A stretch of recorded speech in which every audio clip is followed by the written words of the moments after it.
First thing is, as we have pointed out, this resolution running in 2 pages is very argumentative. The arguments are for and against. So I think that this is the first thing. A question was asked, a sub judice sui asa. I will give you that number.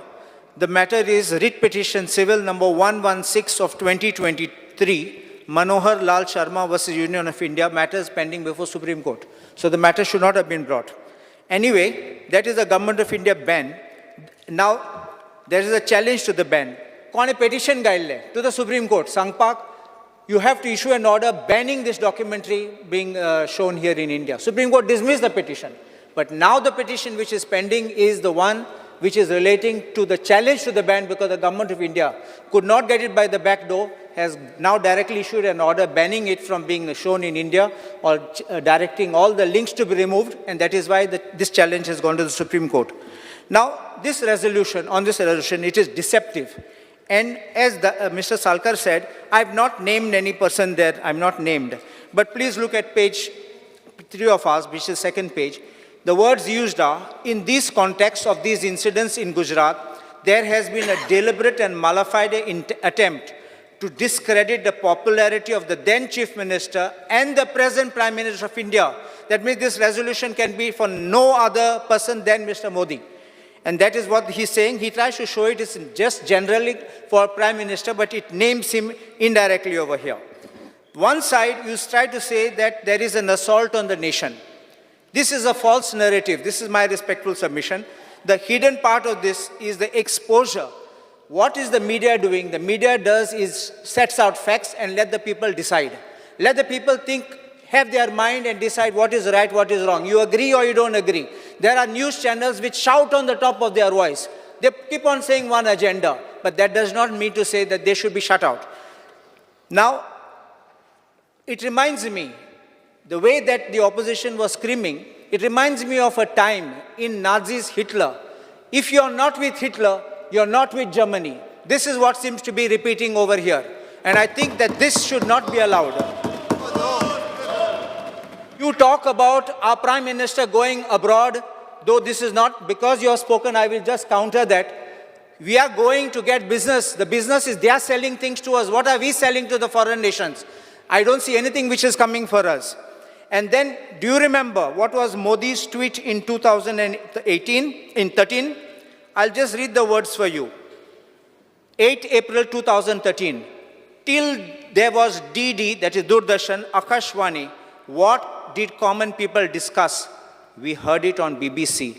There was no faith in DD Akashwani. This is what he said then when he was in opposition. And today when he's under attack, the same BBC he's attacking.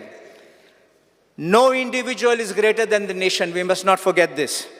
The other side of this now is this resolution, if you pass it, it's an assault on democracy.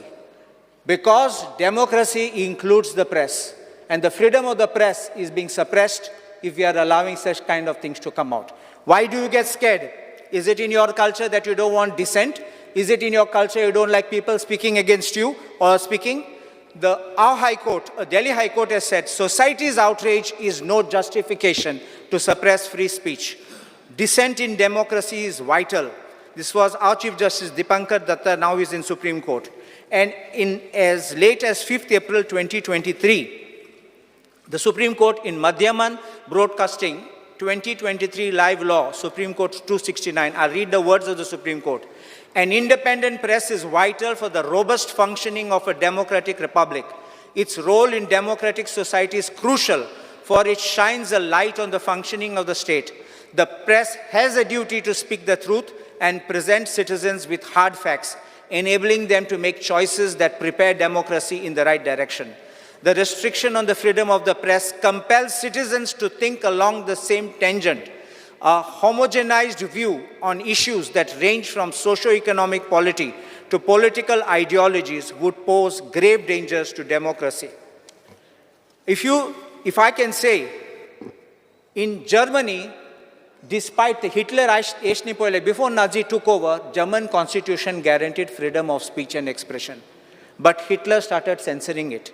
Telling a joke against Hitler was sedition. It was considered treachery. Censorship included closing down or taking over anti-Nazi newspapers, controlling of what appeared in the newspapers, radios, and news streets, banning books categorized as anti-German.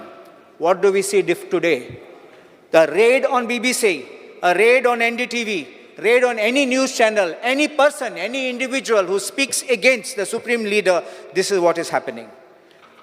I think that we are falling in a trap. My respectful submission that this resolution is dangerous, it is unconstitutional, anti-democracy, and anti-India. I oppose this resolution.